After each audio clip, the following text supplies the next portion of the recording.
Bonjour, je suis Gurvan Le Guernic, donc je travaille à la DGA où je suis le développement de produits de sécurité et je suis également collaborateur extérieur de l'Université de Rennes où j'interviens dans une équipe de recherche également.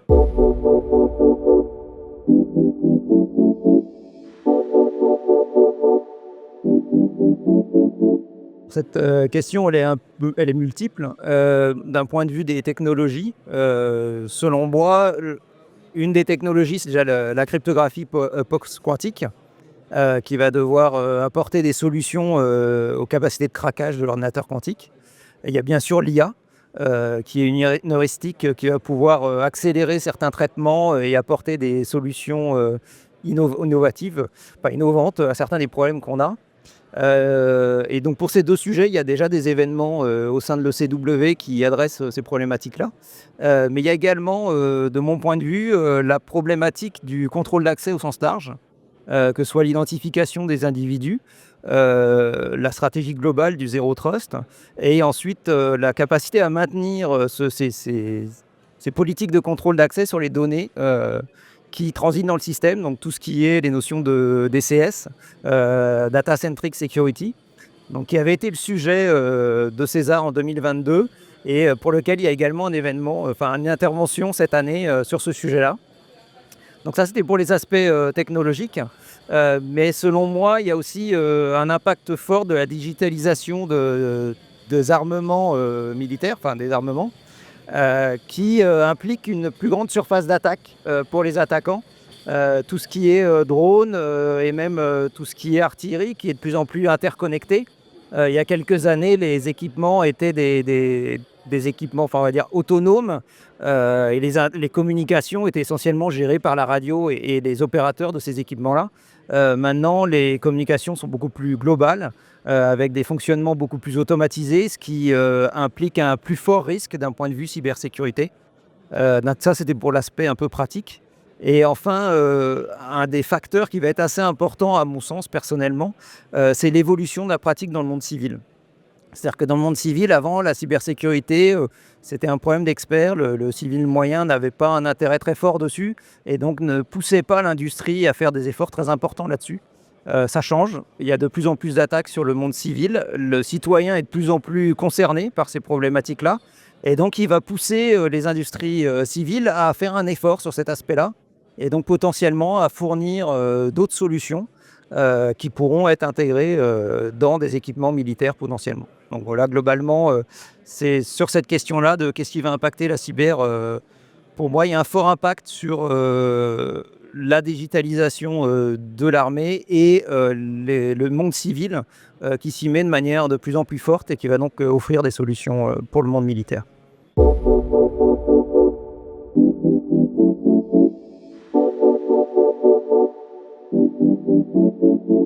Le numérique est un peu particulier par rapport à d'autres technologies qui sont employées dans le militaire. C'est un monde dans lequel l'évolution, l'innovation peut aller très très vite, que ce soit en termes de fonctionnalité. Les produits, les équipements évoluent énormément, très vite. Donc l'objet qu'on veut sécuriser évolue très très vite. Mais également pour apporter des solutions innovantes en termes de sécurisation. Le monde civil peut le faire beaucoup plus facilement. Il faut beaucoup moins d'investissement, beaucoup moins de ressources pour innover dans le numérique que pour innover dans les fusées, par exemple. L'architecture d'une fusée à l'heure actuelle, elle est finalement assez proche de ce qu'était une V2.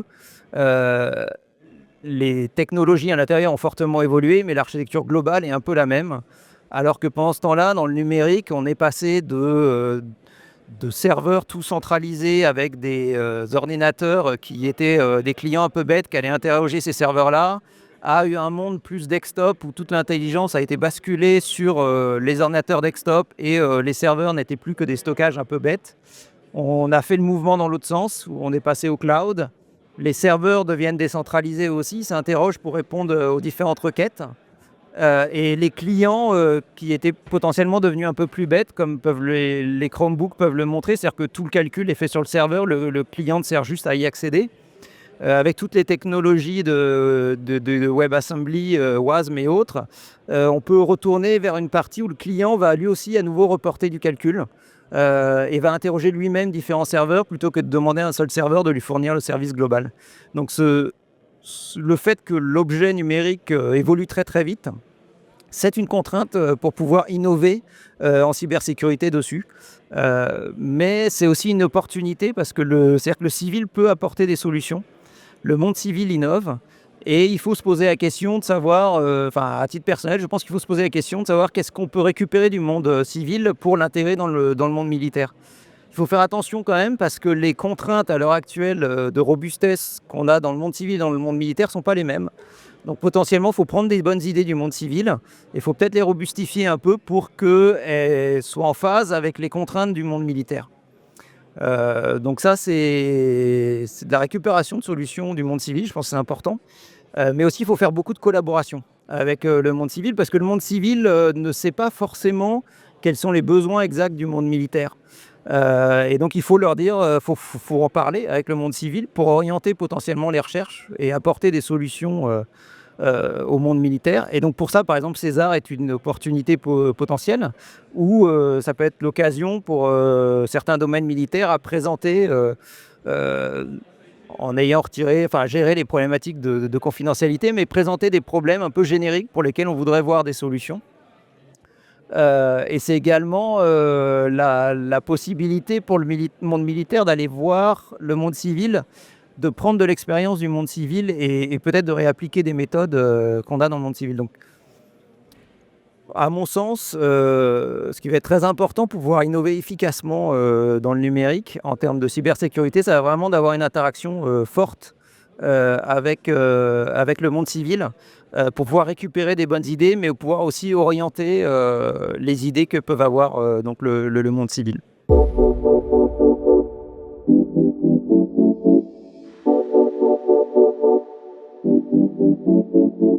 Pour moi, cette question, elle est un peu triple. Il y a à la fois la question des infrastructures qui sont certaines infrastructures civiles qui sont importantes pour le monde militaire. On pourrait penser entre autres toutes les infrastructures de l'énergie. Le militaire a des solutions pour être autonome en termes d'énergie, mais s'il peut s'appuyer sur les systèmes civils, ça lui permet d'avoir plus de capacité. Et si le monde civil fonctionne bien, il n'aura pas à pallier à des problèmes dans le monde civil. Donc ça, c'est vrai pour l'énergie, c'est vrai pour la santé, le transport. Si on peut utiliser les hôpitaux existants en cas de guerre, c'est un avantage. Si on doit gérer l'absence d'hôpitaux dans le monde civil et gérer les problèmes du monde civil, ça va être plus compliqué pour le militaire. Et il y a également tout ce qui est la supply chain en général, c'est-à-dire que l'armée s'appuie sur des industriels qui lui fournissent son armement, qui assurent de la logistique pour cet armement-là. Il faut bien sûr que tout ça, ça fonctionne. Donc ça, il y a un aspect effectivement des infrastructures civiles qu'on doit essayer de sécuriser aussi, que le monde militaire potentiellement doit s'impliquer également. C'est mon point de vue. Et il y a également la question de l'écosystème en fait.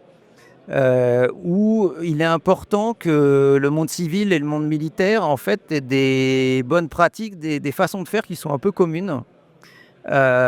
Si le monde militaire a ses propres règles, ses propres façons de concevoir un équipement, de l'implémenter, qui sont différentes de celles du monde civil, on va créer deux écosystèmes et on ne va pas pouvoir capitaliser sur les connaissances de l'un pour apporter à l'autre. Et donc il est assez important qu'on ait une façon de travailler qui soit similaire, alors potentiellement avec des graduations différentes. Pour des équipements civils qui n'ont pas une très forte importance, on va essayer de mettre en place des exigences de niveau assez faible, mais qu'on puisse monter progressivement sur les exigences pour du matériel très critique, qu'il soit civil ou militaire.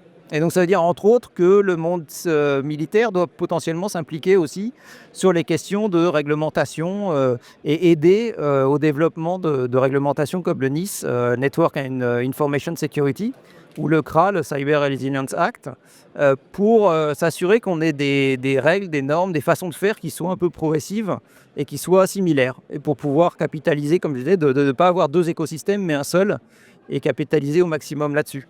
Et donc on peut par exemple, en exemple, citer assez récemment le CISA américain, qui veut pousser les industriels à abandonner au maximum, enfin au moins avoir un plan pour passer de langages de programmation qui ne sont pas memory safe, comme le C ou le C++, à des langages qui sont dits memory safe.